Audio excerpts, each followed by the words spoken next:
Assalamualaikum, marhaba Kadaslar. Kembali lagi di podcast komunitas Sahabat Erdogan barengan saya Vicky Alianto dan Bang Akmal Juniadi. Ya, halo. Halo, gimana kabarnya Bang? Sehat? Alhamdulillah. Alhamdulillah. Boleh tahu nggak itu artinya apa tuh Bang? Iya, artinya saya baik. Saya baik. Oh, baik saja. Soalnya teman-teman banyak nih di Indonesia teman-teman yang fans sama Erdogan, cuman mungkin belum begitu paham nih bahasa-bahasa sapaan atau bahasa-bahasa greeting bahasa Turki. Iya, simpelnya ya kayak merhaba gitu Ya. Halo tadi ya, terus Iya. Yim, artinya baik. Baik. Oh, oke. Oke, Bang Kemal. Iya, jadi gini nih. Podcast kali ini kita mau ngebahas agak sedikit serius nih Bang Kemal. Oke. Ya, serius tapi Ya. santai lah. ya, sama ya. Iya, Tapi betul. tapi santai. Oh, itu bahasa Turki apa bukan, Bang? Enggak, itu Bukan. Indonesia. Oh. Jadi gini Bang Kemal. Di sosmednya Sahabat Erdogan, banyak nih teman-teman netizen yang nanya apa sih yang kegiatan yang dilakukan di komunitas Sahabat Erdogan, atau benefit apa, atau kita bisa dapat apa sih gitu kan. Nah terus kan Bang Akmal pernah bilang bahwa di komunitas Sahabat Erdogan itu ada fungsi atau ada benefit pendidikan di situ atau edukasi gitu ya Bang.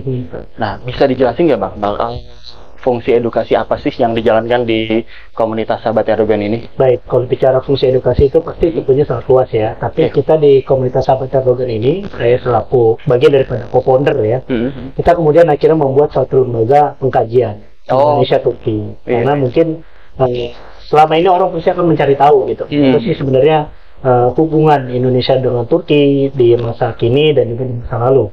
Makanya kemudian saya dengan teman-teman berinisiatif menjadi bagian daripada komunitas Sahabat Erdogan itu adalah ada namanya Lembaga Pengkajian Indonesia Turki atau yang kemudian kita singkat menjadi LPIT. Oh, LPIT. Iya, betul. Gimana? Berarti LPIT itu ada di bawah naungannya komunitas Sahabat Erdogan. Betul sekali, ini menjadi bagian. Bahasa kita sih semacam think tank-nya lah ya. Iya, Tim betul. pengkaji, tim pemikir dan juga tim pengumpulan bicara data. Betul. Dengan data-data hubungan Indonesia Turki atau kemudian ya tadi saya bilang sejak dari masa lalu sampai hari ini. Oh, berarti itu salah satu kajian-kajian yang dibahas tuh ya di Betul. LPIT Bang ya. Salah satunya adalah mengenai masalah kajian-kajian dan juga bahkan kita juga pernah membuat semacam training ya. Oh, Training pembelajaran gitu. Mungkin juga di situ ada bahasa Turki salah satunya. Terus yang kedua juga adalah yang lebih sering kita buat itu adalah kajian tematik berdasarkan kepada permintaan daripada member. Karena kita tahu sendiri ya, member Sahabat Erdogan ini kan sudah hampir berjalan 5 tahun ya. Iya, betul. 2018 kita melakukan rekrutmen dan kita pertama kali bertemu itu dengan forum-forum seminar atau forum-forum pengkajian, dan untuk kemudian bisa mensupport itu supaya kemudian bisa terus berjalan, akhirnya kita buatlah lembaga pengkajian Indonesia Turki ini. Begitu, dengan data-data yang nanti akan kita kumpulkan baik dari Indonesia maupun dari Turki. Seperti itu. Berarti kajian-kajian yang dibahas ini Bang, itu apakah mungkin hanya nilai-nilai sejarah, ataukah misalnya case-case yang lagi happening nih Bang nih? Oke. Gitu. Ya, yang terakhir kemarin kita kan bikin kajian terkait dengan bagaimana Erdogan bisa memenangi pemilu di tahun 2023. Betul. Keren, Kita bisa pilih gitu ya, dengan boleh dikatakan sangat fenomenal gitu. Di mana kemudian kondisi Turki sedang inflasi, terus kemudian pernah mendapatkan gempa yang di awal Februari ya seperti itu. Tapi kemudian kok Erdogan masih diberikan kepercayaan ya oleh masyarakat Turki bisa terpilih kembali. Tentu ini kemudian menjadi satu rekam jejak kajian kita juga. Dan yang kedua, selain bicara tentang kondisi Turki hari ini, kita juga kebetulan saat Erdogan kuasa, dia sudah membuka banyak sekali museum-museum dan juga pusat-pusat manuskrip sejarah. Yang kemudian di situ juga ada hubungannya dengan Indonesia di masa lalu yang kita kenal sebagai Sultanan Nusantara dan juga Kesultanan Turki. Dan ya boleh dikatakan alhamdulillah komunitas kita Sahabat Erdogan ini memiliki privilege langsung dari kedutaan. Duta Besar Turki untuk Indonesia di tahun 2018 itu adalah Profesor Error Village ya. Walaupun sekarang sudah ganti lagi. Nah, kita dikasih buku nih. Wah, keren nih, Bang. Bukunya di depan. Boleh ini nggak ditunjukin ke teman-teman sahabat-sahabat nih, pengen kalian. Ini bukunya terkait dengan hubungan Turki Utsmani Indonesia. Jadi buku ini adalah hasil daripada penerjemahan manuskrip yang kemudian sudah dikumpulkan dalam waktu beberapa tahun terakhir. Sejak dari zamannya Kesultanan. Kalau di sini sih satu buku ini sejak dari zaman Kesultanan Sulaiman Al-Kanuni, gitu ya, yang begitu sangat luar biasa fenomenal ya. Iya, betul. Di era Kesultanan Turki Utsmani sampai kemudian di zamannya Sultan Abdul Hamid kedua, itu di abad 19 dan juga awal abad 20. Iya. Jadi kalau di total mungkin ya buku ini merangkum kurang lebih itu ada data manuskrip selama 5 abad. 5 abad, 500 tahun. 500 tahun untuk dalam konteks hubungan antara Turki dan Indonesia. Iya, Turki Nusantara tapi mungkin ya. Zamannya masih Nusantara. Luar biasa teman-teman. Sedikit lah kita akhirnya membuka kajian tersebut. Makanya dulu kita bikin selain tadi kajian tematik yang berbau atau kemudian bicara topiknya, juga dulu ada yang namanya Training Ottoman Academy, gitu kan ya, bagaimana hubungan Turki Utsmani, dan data ini langsung didatangkan dari Turki yang kemudian dikumpulkan di pusat manuskrip sejarah Utsmani yang ada di Istanbul, dan ini dikelola langsung oleh tim kepresidenan Presiden Recep Tayyip Erdogan. Wah, keren banget. Berarti teman-teman kita bisa baru tahu ya. Kadang saya sendiri juga baru tahu gitu bahwa masa kepresidenan Erdogan ini beliau cukup concern banget ya terhadap masalah sejarah ya, dan terutama sejarah antara Turki dan Nusantara gitu. Yang mana kita mungkin teman-teman di sini juga belum gitu paham gitu, atau mungkin di sekolahnya atau di kampus-kampus juga belum pernah dapat pelajaran itu ya, Bang. Betul. Inilah kemudian kita akhirnya buka secara luas, sesuai buat para member ya, komunitas. Karena kebutuhan masyarakat Indonesia ini adalah bagaimana kemudian literasi dalam bidang pengkajian itu juga kemudian bisa tanggung jawab secara real. Dan yang meneliti ini bukan lagi level masyarakat awam, tapi sudah kepada para sejarawan yang mungkin juga untuk akademiknya itu udah minimal ya pasti S2, S3 atau bahkan profesor seperti itu. Karena ya kita tahu lah di Indonesia kadang kita gampang dapat informasi kurang valid atau namanya hoax gitu, dan kita coba menghindari itu ya dengan cara mengumpulkan data yang bisa terverifikasi dan validasi dengan resmi di antara dua negara, Indonesia dan Turki. Betul, gitu sahabat. Berarti memang penting ya, ketika kita bicara suatu hal, kita harus punya landasan datanya gitu ya, Bang Akmal ya. Jangan sampai kita udah ngomong panjang lebar, ternyata acuan data kita salah atau malah nggak ada gitu ya, Bang Akmal ya. Nah, di sini kemudian peran salah satu sahabat Erdogan dengan lembaga pengkajian Indonesia Turki itu hadir untuk itu. Keren. Jadi insya Allah kita bisa mempertanggungjawabkan apa yang kemudian kita kaji, apa yang kemudian kita dapatkan secara data yang valid. Betul. Berarti selain dari buku ini nih, Bang Akmal, ada lagi nggak misalnya contoh dari timnya sahabat Erdogan atau timnya LPIT langsung terjun misalnya datang ke museum atau langsung menemui peneliti atau profesor tersebut, jadi langsung bisa dibilang riset langsung di lapangan gitu, Mas. Ini justru menjadi salah satu tugas yang diberikan oleh Dumas ketika itu. Beliau mengatakan kami memiliki data manuskripnya. Dan teman-teman coba di komunitas sahabat Erdogan ini dengan LPIT coba melakukan studi komparasi langsung di lapangan. Langsung di lapangan. Keren. Sekarang kita merasakan bagaimana kemudian ya data tersebut nggak hanya ada di Turki, tapi kemudian juga ada di Indonesia. Seperti itu. Kita keliling lah, mulai dari Aceh sampai ke Sulawesi. Berarti kayak gitu. Dalam kurun waktu dari 2018 sampai dengan 2023 ini, tim sahabat Erdogan dan LPIT ini udah pernah berkunjung kemana aja, Bang? Khususnya di Nusantara ya? Di Nusantara, paling dulu dari awal itu kita ke Aceh. Aceh, Salam ya, dari Banda Aceh kita kunjungi langsung beberapa pusat-pusat peninggalan daripada Turki Utsmani. Di abad kalau nggak salah itu adalah abad-abad 17 bahkan 15 kayak gitu. Dan kemudian datang lagi ke misalnya di daerah Sumatera kayak di Medan, kemudian masuk ke Palembang, kayak gitu. Ya lebih banyak juga di Jawa, dari Banten sampai ke Surabaya. Itu banyak tuh ya. Banyak. Spot itu yang kemudian kita cari, akhirnya kita lihat misalnya dengan kerjasama dengan Kesultanan Banten, kerjasama juga dengan Kesultanan Mataram. Kita cari ini ada Surakarta, ada Yogyakarta. Bahkan bagaimana kemudian peran daripada Wario Songo yang ada di Jawa Timur gitu, dari Sunan Gresik, Sunan Ampel dan sebagainya.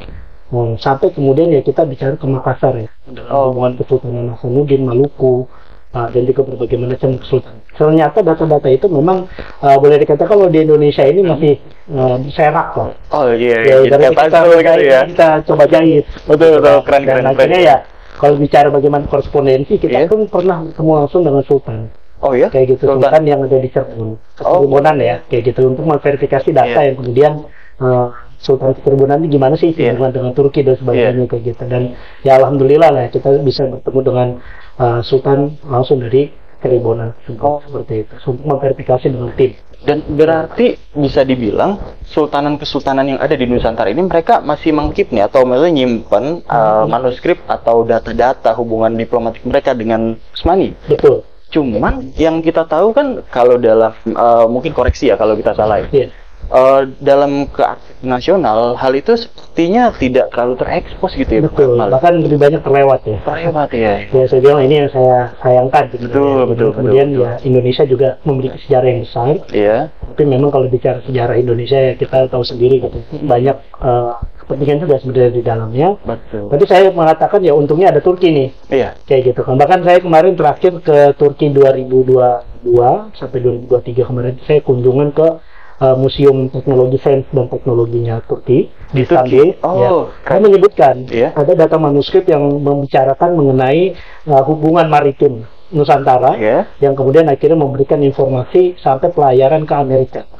Gitu. Jadi pihak Turki ini punya data di Museum Sains dan Teknologi Islam bahwa kemaritiman Nusantara pada saat itu sudah memberikan data terkait dengan hubungan perluasan wilayah dari Nusantara sampai ke Brazil kalau Amerika Latin Dan itu menurut saya ini belum pernah banyak diekspos. Betul. Dan yang kedua juga saat saya datang ke Museum Harbiye, Museum Militer Turki yang ada di Istanbul juga, ternyata di situ juga ada simpanan senjata Nusantara berupa keris dan rencong. Di abad 18. Abad 18. Mereka kalau boleh kita tahu nih, mereka bisa dapat koleksi-koleksi itu. Situlah kemudian kita cari tahu dalam rangka apa kok kemudian ada senjata. Karena saya lihat senjata khas Nusantara seperti keris dan rencong ini adalah bukan senjata perang yang sehari-hari. Betul. Digunakan sebagai senjata diplomasi. Kayak gitu. Di abad 18-19 ternyata itu ada. Kayak gitu. Dan ternyata kalau saya bilang di Nusantara, saya yakin pasti akan lebih banyak lagi gitu.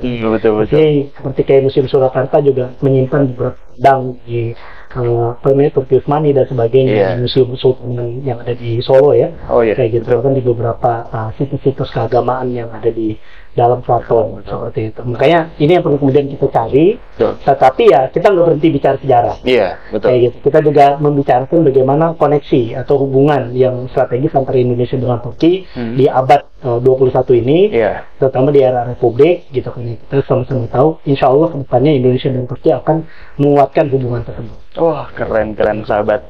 Wah, kayaknya ngedengerin pemaparan dari Bang Akmal yang cuma berapa menit ini, tapi otak kita tuh kayak udah traveling gitu, jadi kayak time traveler gitu ya. Bahwa ternyata kisah sejarah kita dengan Utsmani itu sungguh bisa dibilang suatu yang luar biasa gitu ya. Nah, di era Presiden Erdogan hari ini saya melihat ini menjadi bagian daripada shock diplomasi. Daripada kebijakan luar negerinya Turki hari ini kita ingin kembali membesarkan nilai peradaban di masa lalu mereka dengan berbagai macam negara Muslim, khususnya Indonesia ya. Kalau saya lihat kan Indonesia adalah negara Muslim mayoritas. Kayak gitu. Dimana kemudian juga di abad-abad 16, 17 sampai abad 20 ya kan, bahasa kita itu memiliki hubungan yang erat dan ini semua terangkum dengan bukti korespondensi, manuskrip dan sebagainya seperti itu. Dan akhirnya ya harapannya ke depan di masa lalu kita sudah sangat erat antara Indonesia dan Turki, harusnya di hari ini kita bisa jauh lebih erat lagi dalam meningkatkan hubungan bilateral tersebut.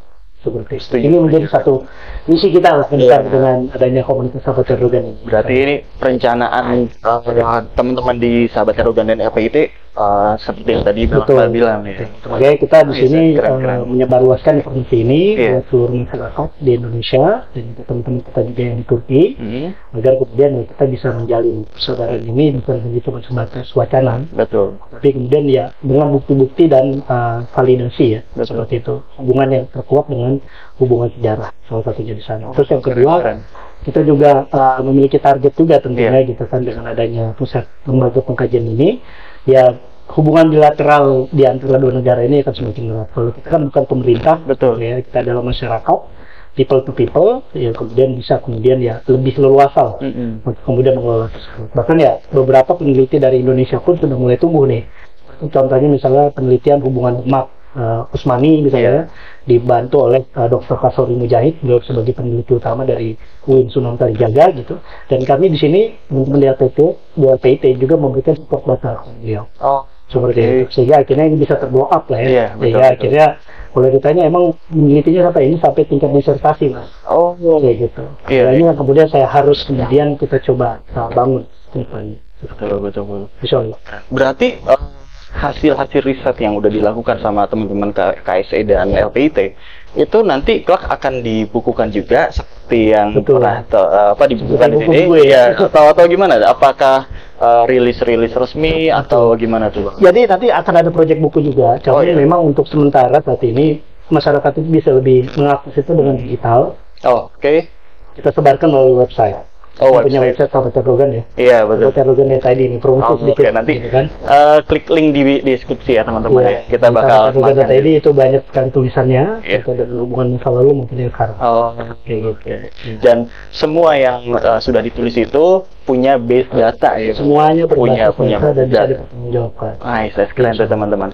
Jadi buat teman-teman nih kalau misalnya menggunakan data-data yang sudah dirilis resmi oleh Sahabat Erdogan, teman-teman punya landasan istilahnya landasan teorinya gitu atau ada fakta sejarahnya di situ. Jadi bisa dipakai juga buat kalau misalnya teman-teman ada yang lagi bikin skripsi atau tesis sampai disertasi. Berarti luar biasa ya, komunitas Sahabat Erdogan ini namanya aja komunitas, tapi seperti lembaga resmi atau organisasi yang sudah bisa dibilang sudah cukup makan asam garam gitu ya. Ya kita sudah meneliti lebih dari 5 tahun lah. 5 tahun gitu. Kita tumbuhkan pelan-pelan. Nah kalau pengen tahu lebih lanjut, gabung aja di member. Gitu teman-teman.